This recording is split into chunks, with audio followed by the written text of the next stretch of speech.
Assalamualaikum warahmatullahi wabarakatuh. Kenalkan, kami dari kelompok 7 pemrograman dasar. Di sini kami akan memperkenalkan diri. Nama saya Fernanda Zara Putri dengan NIM 21120411241200030.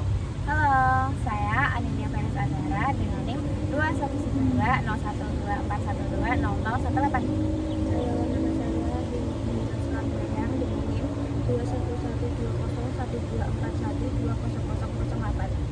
Halo, nama saya Kaliniski Malida dengan NIM 21120124120029. Terima kasih. Oke, kita akan membahas mengenai teknologi kuno evolusi menjadi komputer modern. Kita bahas mengenai definisinya dulu ya. Apa itu komputer? Tentunya itu alat untuk memproses informasi, input, menyimpan data, dan menghasilkan output. Yang kedua, apa aja sih alat hitung kuno? Yang pertama ada tulang Istanbul. Itu tahun 20.000 sebelum Masehi, ditemukan di Afrika. Itu alat paling tua, menunjukkan pemahaman dasar matematika. Yang kedua ada Agabus, itu 3.000 sebelum Masehi. Itu alat hitung pertama, masih digunakan hingga saat ini. Itu berupa manik-manik kayak sempoa gitu loh modelnya. Lalu yang ketiga ada mekanisme antitera, itu tahun 100 sebelum Masehi. Itu komputer analog kuno untuk perhitungan astronomi, menunjukkan kompleksitas teknologi Yunani kuno. Tampilannya kayak gini ya teman-teman, kalian bisa lihat kan.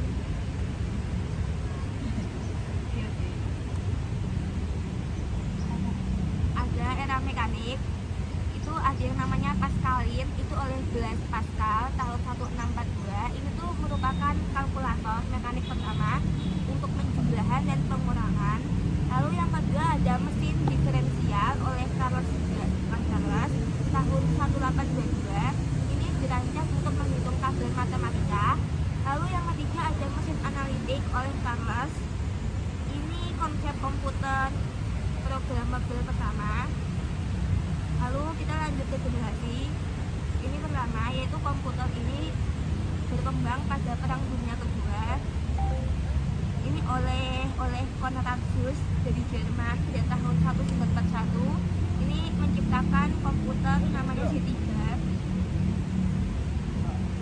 Lalu ada generasi kedua. Ini diciptakannya transistor untuk menggantikan tabung hampa. Ini hadirnya ini tuh untuk menghemat energi dan murah juga. Ini tahun 1956 sampai 1963. Lalu ada juga generasi ketiga ditandai dengan pengembangan integrated circuit. Ini pada tahun 1964 sampai 1971, dan pada tahun 1958 itu juga ada satu Jack, jadi menciptakan integrated circuit chip atau IC. Lalu ada generasi keempat, dikembangkannya mikroprosesor yang menyatakan atau menyatukan ribuan IC ke dalam satu keping silikon. Pada masa ini mulai muncul laptop yang sangatlah portable dan dapat dibawa kemana-mana. Contohnya kayak laptop kayak gini. Ini bisa membentuk jaringan yang pada akhirnya mengawali perkembangan internet pada tahun 1971 sampai sekarang. Kita lanjut yang paling terakhir, yaitu generasi kelima. Perkembangan komputer generasi kelima ini ditandai dengan munculnya LSI atau Large Scale Integration, pemadatan yang tujuan mikroprosesor ke dalam satu mikroprosesor. Ini ditandai juga dengan munculnya semikonduktor, yaitu komputer kuantum, dan penggunaan nanoteknologi juga akan merubah besar-besaran wajah komputer yang kita kenal pada generasi sebelumnya. Tujuannya apa sih? Yaitu untuk mengembangkan komputer yang dapat merespon suara bahasa dan dapat belajar secara sadar. Ini pada tahun sekarang sampai masa depan. Baiklah, itu saja diskusinya. Apakah ada yang ingin ditanyakan? Mau tanya. Ini kan kamu menyinggung tentang mesin diferensial yang dibuat oleh Charles.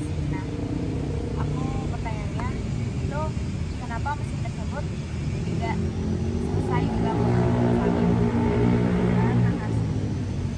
Alasannya karena keterbatasan teknologi mekanis pada masa itu, serta masalah pandang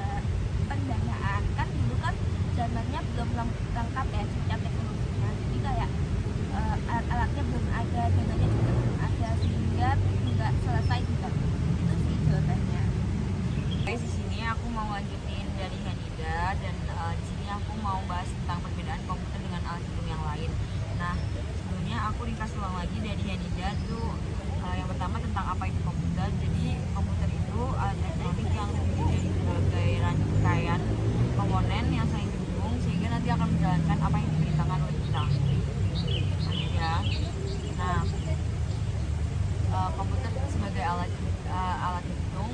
Jadi awal mula komputer itu muncul pada abad ke-19 di mana Charles B itu mencoba untuk mendesain komputer yang namanya tuh mesin analytical.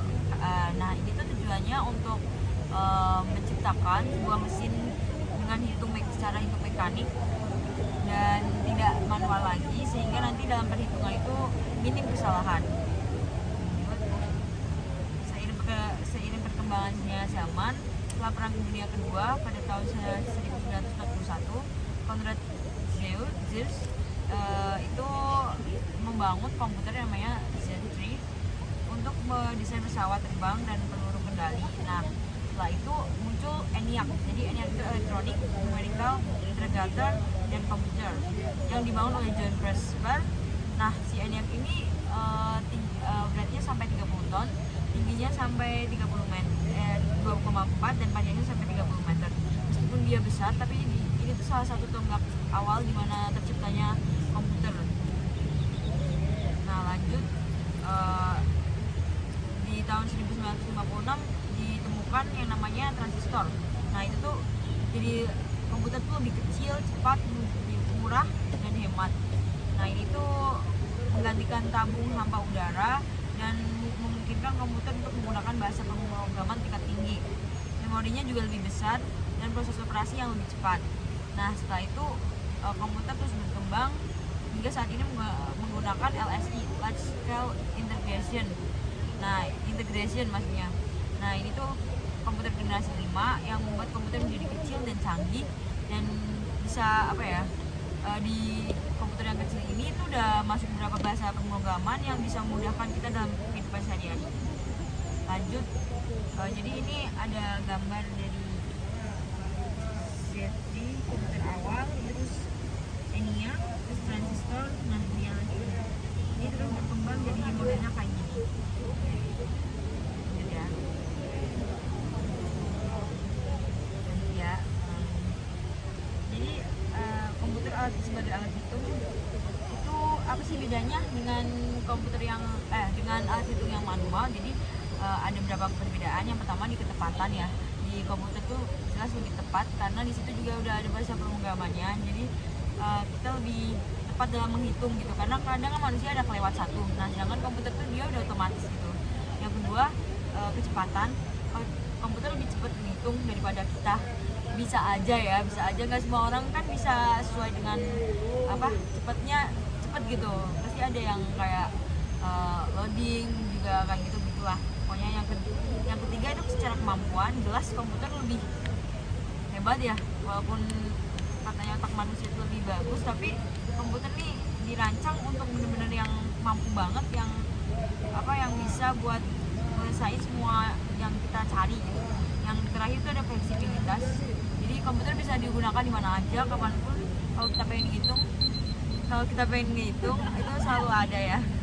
Lanjut, jadi di kesimpulannya, ini komputer itu sebagai alat hitung yang mempermudah kita dalam kehidupan sehari-hari, yang saat ini juga fungsinya bukan sekedar alat hitung, namun untuk melakukan atau membantu pekerjaan kita di kehidupan sehari-hari yang lain.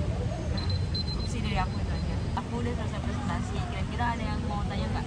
Aku mau bertanya, itu bagaimana pemrograman berbasis perangkat lunak pada komputer berkontribusi pada pengembangan aplikasi yang tidak mungkin dicapai oleh alat konvensional?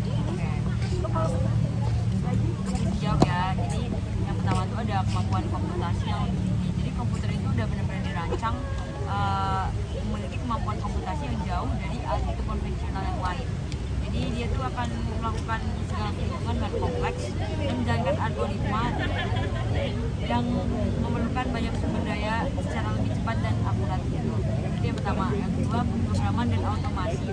Jadi dengan perangkat lunak ini kita bisa mengotomatisasi merealisasi tugas-tugas kompleks yang memerlukan perhitungan yang lebih kompleks juga dengan komputer ini. Jadi ini memungkinkan banget buat pembuatan aplikasi yang menangani volume data besar dan menjaga perincian operasi otomatis yang tidak mungkin dilakukan dengan manual ya. Lanjut ketiga, pemodelan dan simulasi. Jadi perangkat lunak itu memiliki model dan simulasi sistem yang lebih kompleks kayak seperti cuaca, sistem ekonomi dan atau sistem biologis. Itu udah alat itu konvensional itu dapat menangani ini. Jadi komputer itu bisa menangani. Yang keempat itu ada kecerdasan buatan dan pembelajaran mesin. Jadi banyak banget kayak sekarang kan udah ada zamannya AI ya. Nah di komputer ini bisa memiliki aplikasi kecerdasan buatan atau AI itu dan pembelajaran mesin. Jadi nggak perlu manual lagi, nggak perlu dengan konvensional yang nggak bisa lagi kan diolah sama alat itu konvensional kan. Yang lain itu kayak pengelolaan data besar itu juga visualisasi gitu, kayak ada visualnya. Terus pengelolaan data besar tuh kayak kita bisa ngolah data besar sebesar apapun itu di komputer. Kalau di alat itu konvensional yang lain mungkin nggak bisa. Sekian sih. Makasih. Nah, sekarang giliran aku. Di sini aku ingin membahas itu pentingnya arsitektur komputer. Nah, apa sih arsitektur komputer itu? Nah, setelah arsitektur komputer itu yaitu ilmu ataupun seperangkat aturan yang menyatakan bagaimana perangkat lunak dan perangkat keras komputer bergabung bersatu bersama dan berinteraksi untuk membuat komputer itu sendiri bekerja. Nah, arsitektur ini tidak hanya menentukan cara kerja komputer, tetapi juga teknologi apa yang mampu dimiliki oleh komputer itu sendiri. Nah, komponen utama dalam arsitektur komputer itu yaitu ada CPU atau unit pemrosesan sentral, memori, dan unit input ataupun outputnya.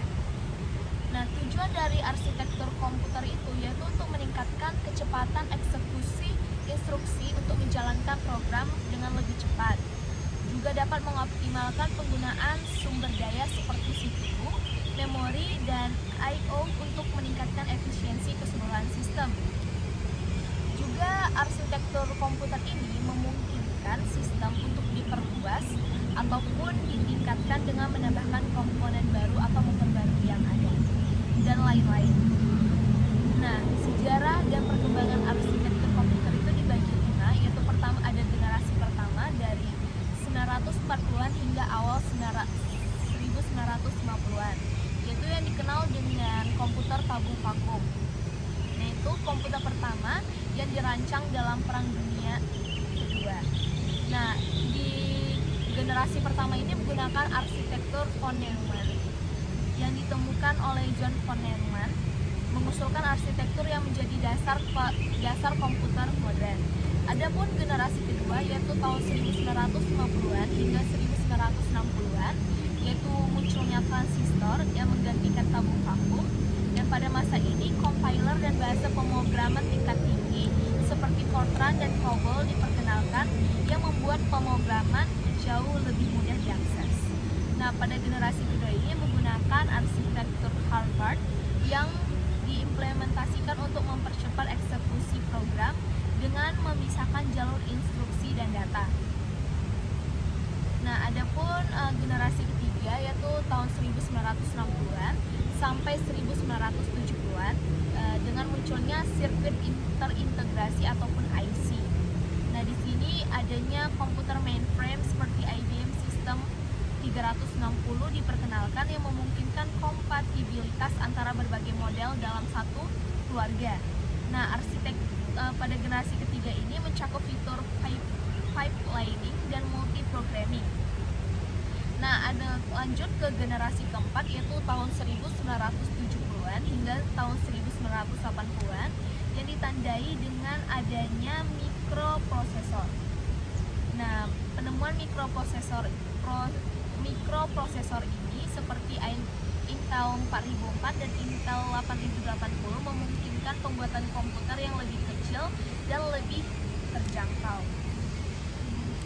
Nah, kemudian generasi kelima dari tahun 1980-an hingga sekarang dengan ditandai adanya kecerdasan buatan dan komputasi paralel. Nah, teknologi utamanya ini fokus pada pengembangan AI, komputasi paralel, komputasi kuantum, dan neuromorphic computing. Nah, jenis-jenis arsitektur komputer itu ada banyak. Namun yang paling dikenal itu ada arsitektur von Neumann, arsitektur Harvard, arsitektur CISC (Complex Instruction Set Computer), arsitektur RISC atau Reduced Instruction Set Computer. Kemudian sekarang itu ada arsitektur multiprosesor dan multicore, dan ada satu arsitektur yang sedang dalam tahap pengembangan, yaitu arsitektur quantum computing. Nah, jadi kesimpulannya, apa sih pentingnya arsitektur komputer itu? Nah, ternyata arsitektur komputer itu memainkan peran sentral dalam pengembangan teknologi modern, baik di bidang komputasi, industri, maupun kehidupan sehari-hari. Sebagai dasar dari setiap sistem komputasi, arsitektur komputer menentukan bagaimana komponen-komponennya berinteraksi untuk menjalankan instruksi dengan cepat dan efisien. Nah, ada yang ingin bertanya? Kalau dari penjelasan kamu tadi, aku pengen tanya dong, apa sih tantangan terbesar dalam mendesain arsitektur prosesor multicore modern, terutama dalam hal komunikasi antar core? Nah, tantangan terbesarnya itu ya pasti bagaimana mengkoordinasikan komunikasi antar core dengan efisien. Nah, karena pasti bakalan ada beberapa masalah yang muncul. Nah, karena komunikasi antar core itu harus memiliki latensi rendah dan bandwidth yang tinggi untuk mencegah bottleneck. Terus harus dijaga konsistensi cache-nya antara core. Kemudian itu dalam multi-core system itu sinkronisasi antar core untuk berbagi data bisa menyebabkan deadlock ataupun live lock jika tidak dikelola dengan baik.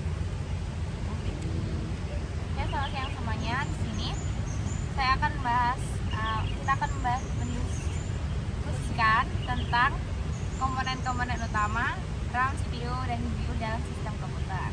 Nah, kalian pasti nggak asing kan tentang RAM, CPU, dan GPU ini? Ada yang tahu nggak RAM itu kepanjangannya apa? Dalam akses memori. CPU? Central Processing Unit. GPU itu Graphic Processing Unit. Nah, jadi kita mulai aja gitu. Apa itu RAM? RAM itu Random Access Memory, memori sementara yang digunakan untuk menyimpan data yang sedang aktif diproses. Kapasitas RAM mempengaruhi kecepatan akses data. Semakin besar kapasitas RAM, semakin banyak program yang dapat berjalan secara stimulan tanpa mengalami lag. Nah, RAM atau Random Access Memory ini sering disebut dengan memori utama. Bayangkan aja RAM sebagai meja kerja gitu.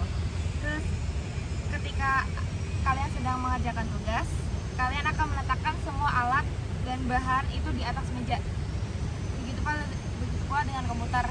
RAM itu menampung semua memori yang kalian masukkan ke dalam situ. Nah, sekarang lanjut ke CPU. Apa itu CPU? CPU adalah Central Processing Unit. CPU itu otak dari komputer yang berfungsi memproses instruksi dan data. Dan kecepatan CPU ini diukur dalam GHz. Semakin tinggi kecepatan CPU, semakin cepat pula proses komputasi. CPU ini juga merupakan otak komputer. Jika RAM adalah meja kerja, nah maka CPU adalah pekerjanya. Nah, yang menggunakan meja kerja itu adalah pekerjanya. CPU ini yang bekerja untuk RAM-nya. Nah, CPU akan menjalankan instruksi-instruksi yang diberikan oleh program untuk menghasilkan output yang diinginkan. Selanjutnya yaitu GPU. GPU adalah Graphics Processing Unit, diperuntukkan untuk memproses data grafis. Nah, GPU ini sangat penting untuk aktivitas yang membutuhkan pemrosesan grafis tinggi seperti gaming dan rendering video. GPU ini komponen khusus yang dirancang untuk menangani tugas-tugas yang berkaitan dengan grafis ya. Jika GPU adalah pekerja serba bisa, maka GPU ini adalah spesialis dalam bidang grafis. GPU sangat penting untuk aktivitas yang membutuhkan pemrograman grafis yang tinggi, seperti main game, edit video, dan rendering video dan desain grafis. Selanjutnya interaksi atau hubungan antara RAM, CPU, dan GPU. RAM yaitu menyediakan data yang membutuhkan CPU untuk diproses. Sedangkan CPU menerima data dari RAM, memprosesnya, dan menyimpan hasilnya kembali ke RAM. GPU ini membantu CPU dalam memproses data grafis yang kompleks. Ketiga komponen ini bekerja sama secara sinergis. CPU akan mengambil data yang dibutuhkan RAM, kemudian memprosesnya. Jika ada tugas yang berkaitan dengan grafis, maka CPU akan meminta bantuan ke GPU. GPU ini untuk mempercepat prosesnya. Hasil dari proses komputasi akan disimpan kembali ke RAM sebelum ditampilkan ke layar atau disimpan ke perangkat penyimpanan lainnya. Selanjutnya, penerapan dalam kehidupan sehari-hari. Pertama, rendering 3D. GPU sangat dibutuhkan untuk menghasilkan gambar 3D yang kompleks. Dua, gaming. GPU ini berperan penting dalam menghasilkan grafis yang halus dan realistis. Dan kemudian ada editing video. CPU dan GPU ini bekerja sama untuk memproses video dengan cepat dan efisien. Jadi kita lihat ada beberapa contoh dalam kehidupan sehari-hari, yaitu ketika Anda bermain game, GPU akan menghasilkan grafis yang halus dan realistis, sementara si CPU itu akan mengolah seluruh proses permainan. Saat Anda mengedit video, CPU akan menangani tugas-tugas umum seperti menggabungkan klip, sedangkan GPU akan mempercepat proses renderingnya. Jadi udah sampai kesimpulan. Kesimpulannya adalah CPU, RAM, dan GPU adalah komponen kunci dalam sebuah komputer. Ketiga komponen ini saling bergantung dan bekerja sama untuk menghasilkan kinerja yang optimal. Dan memahami hubungan antara ketiga komponen ini akan membantu kalian untuk memilih spesifikasi komputer yang sesuai dengan kebutuhan masing-masing. Dan seperti bekerja, belajar, atau dan lain-lain. Sekian dari saya. Ada yang ingin ditanyakan? Kapan kita membutuhkan CPU yang powerful atau CPU? Kapan kita membutuhkan GPU yang powerful? Jadi kita membutuhkan GPU yang powerful itu jika sering melakukan aktivitas